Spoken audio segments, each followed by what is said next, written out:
अहिले घटनास्थलमा उक्त टोली आइनको पहिलो तल्लामा आग लागि भई आगो क्रमशः दोस्रो तल्लामा समेत फैलिन गइरहेको छ। अहिले ल्याडरको प्रयोग गरी उद्धारकर्ताहरू भवनको पहिलो तल्लामा पुगिसकेका छन् भने बकेट ड्रिलको प्रयोग गरी आगो निवारण गर्ने कार्य भइरहेको छ।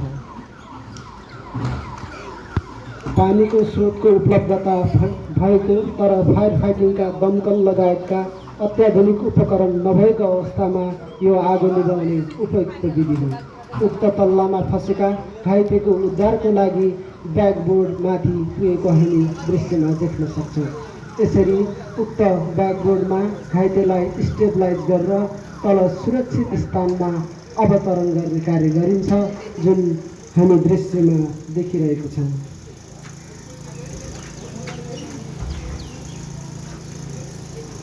अहिले भवनको दोस्रो तल्लामा समेत आगो सल्किएकोले केही सुरक्षाकर्मीहरू उक्त आगो निवारणको लागि पोर्टेबल फायर पम्पको प्रयोग गर्न गइरहेको हामी दृश्यमा देखिरहेका छौँ। यसरी पोर्टेबल फायर पम्पद्वारा भवनमा लागेको दोस्रो तल्लाको आगो निवारण गर्ने कार्य भइरहेको छ। तल झारिएको घाइतेको शारीरिक परीक्षण पश्चात श्वास प्रश्वास र स्पन्दन नभएको कारण अहिले सिपिआर दिने कार्य भइरहेको हामी दृश्यमा देख्न सक्छौँ। सफल सिपिआर पश्चात घाइतेलाई छिटो साधनद्वारा नजिकको अस्पतालमा पुर्याउने कार्य गरिन्छ, जुन हामी दृश्यमा देखिरहेका छौँ। भने तेस्रो तल्लामा एकजना शिशु र एकजना वयस्क गरी दुईजना फसिरहेको छ भन्ने सूचनाका आधारमा उद्धारकर्ताहरू रोप क्लाइम्बिङ गरी माथि तेस्रो तल्लामा गइरहेको हामी दृश्यमा देखिरहेका छौँ।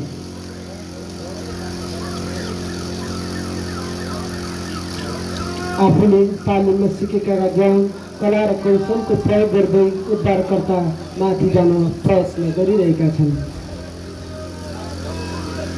यो पक्कै पनि सजिलो कार्य भने होइन।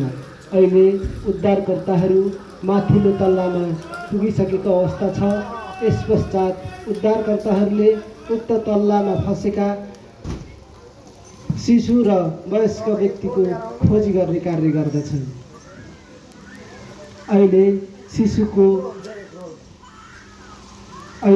शिशुको कारुणिक रोदनको आवाज समेत हामी सुनिरहेका छौँ।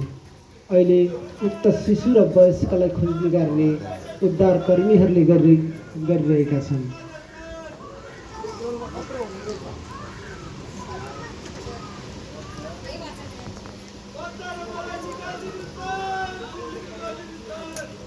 यसरी उक्त तल्लामा फँसेका शिशु र वयस्कलाई सुरक्षित तवरले तल झार्नको लागि आवश्यक तयारी गर्दै गरेको हामी दृश्यमा देख्न सक्छौँ।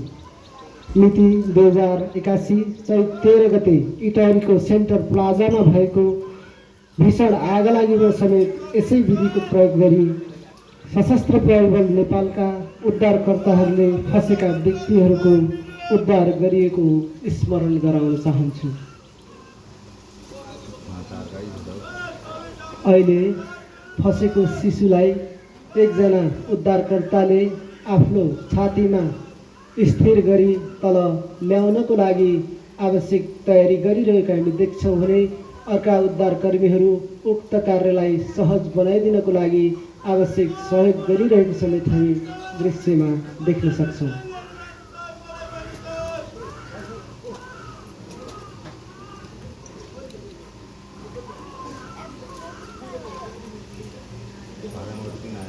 अहिले शिशुलाई सुरक्षित रूपमा तल अवतरण गराउने प्रयास भइरहेको छ।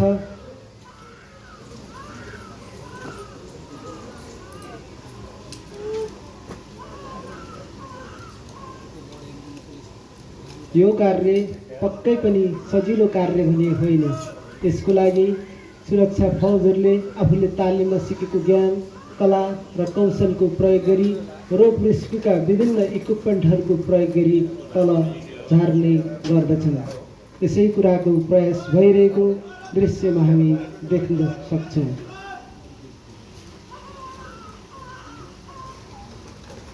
अहिले एकजना उद्धारकर्ता शिशुलाई आफ्नो छातीमा स्टेबलाइज गरी लो एङ्गल रेस्क्यु विधिको माध्यमद्वारा तल झरिरहेको हामी देख्न सक्छौँ। यस पश्चात उक्त शिशुलाई नजिकको सुविधा सम्पन्न अस्पतालमा थप उपचारको लागि पठाइने गरिन्छ भने दृश्यमा अर्का एकजना फँसेका वयस्क व्यक्तिलाई तल झार्ने तल सुरक्षित रूपमा अवतरण गराउने कार्य भइरहेको हामी देख्न सक्छौँ। अति नै अत्तालिँदै झर्दै गरेका उक्त वयस्कलाई विभिन्न इक्विपमेन्टहरूको प्रयोग गरेर लो एङ्गल रेस्क्यु विधिद्वारा तल सुरक्षित स्थानमा सुरक्षित तवरले अवतरण गरिएको छ। यस पश्चात सुरक्षाकर्मीहरू समेत उक्त स्थानबाट सुरक्षित रूपमा तल अवतरण गर्नुपर्ने हुन्छ, जसको लागि आवश्यक तयारी भइरहेको हामी दृश्यमा देखिरहेका छौँ।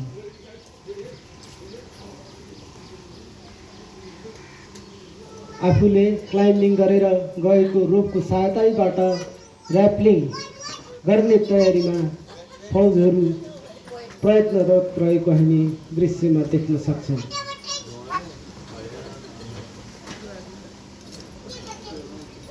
अहिले सुरक्षाकर्मीहरू उद्धारकर्ताहरू तल झर्ने प्रयत्नमा तल्लीन रहेको हामी देख्न सक्छौँ।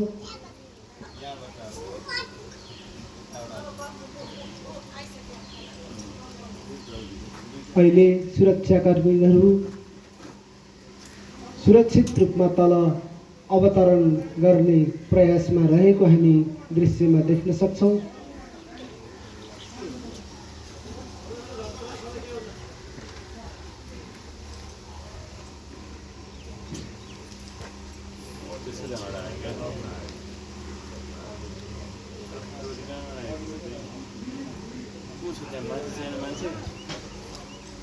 अहिले दुईजना सुरक्षाकर्मीहरू सुरक्षित तवरले